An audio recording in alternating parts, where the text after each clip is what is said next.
bàbá ọ̀run àwa ń bẹ̀ ọ́. tó ẹ̀yin ọmọ nàìjíríà bẹ́yìn kọ́ yìí àbẹ́ ẹ̀ ti ń sùn. arákùnrin kan tórúkọ rẹ̀ ń jẹ́ David Odeyin iná ló mọ̀ kọ́ átíkù kan ló tẹ̀ síta tó ṣe pé átíkù ìwà ń dàgbòrò rú.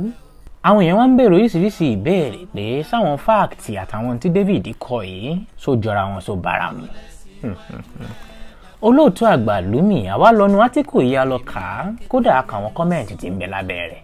bí téèyàn bá gbọ́ tàbí téèyàn ka nǹkan téèyàn kan kọ yálà bíi conspiracy theory béèyàn ó ka èèyàn ó di tiẹ̀ mú bẹ́ẹ̀ ni ẹ mọ́ sì mí gbọ́ òun ò ní pé conspiracy theory lélẹ́yìí àwọn fact àti findings research David níbẹ̀ nínú átíkù yìí ó jọ gàtè kò jọ gàtè ibìkan náà ni ó ti bẹ̀rẹ̀ nǹkan náà ni ó dálẹ̀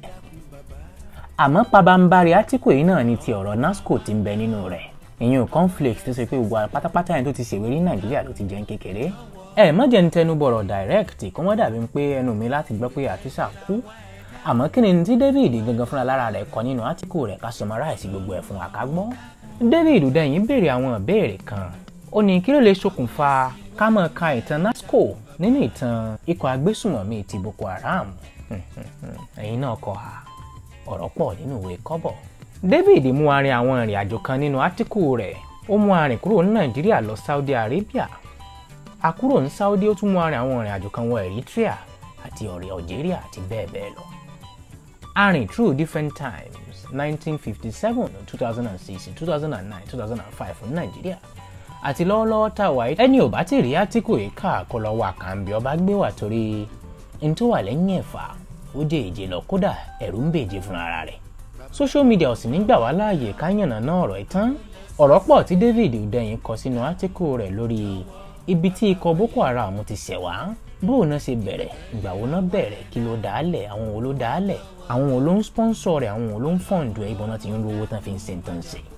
àmọ́ ní tó wá jẹ wá lógún jù ń bẹ̀ lọ náà ni ti iléeṣẹ́ NASCO tó wà nínú ìtàn yìí kí ni tó da NASCO conflicts àti ikọ̀ agbésùmọ̀mí Boko Haram papọ̀. bẹ́ẹ̀ bá rántí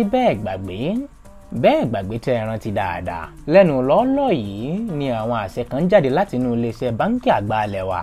ìyẹn CBN Central Bank of Nigeria tó ṣe pé adarí iléeṣẹ́ ìgangan ìyẹn Godwin Emefiele fúnra rẹ̀ sọ̀rọ̀ tí David sì kọ́ gẹ́gẹ́ bí àwọn ẹ̀rí mọ́ jẹ́mi ìṣó tí ń bẹ nínú átíkù rẹ̀ yìí pé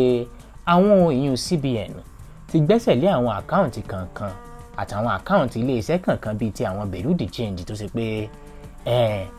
in tó ṣẹlẹ̀ ni pé wọ́n kẹ́fín nínú àwọn ìwádìí kankan pé àwọn iléeṣẹ́ wọ̀nyí wọ́n ń fi àdọ́gbọ́n lùmọ̀kọ́ irí kówó jáde láti máa fi sọ́pọ́ọ̀tì ẹgbẹ́ agbésùmọ̀mí àbí àwọn ẹgbẹ́ kankan tí ò dáa. ẹ wá rí i pé ó tó nǹkan ẹ̀rù. ìwádìí tó lágbára jù tó bani lẹ́rù jùlọ nínú gbogbo ìwádìí David yìí náà ní ti NASCO tí ń bẹ nílùú Jos tó jẹ́ pabambarì ọ̀rọ̀ gangan. nbẹ ìta mọ́ ń gbọ́ tẹ́lẹ̀ ni pé àwọn èèyàn búkú àwọn ẹni ibi àwọn olè ọ̀fọ́n lóríṣiríṣi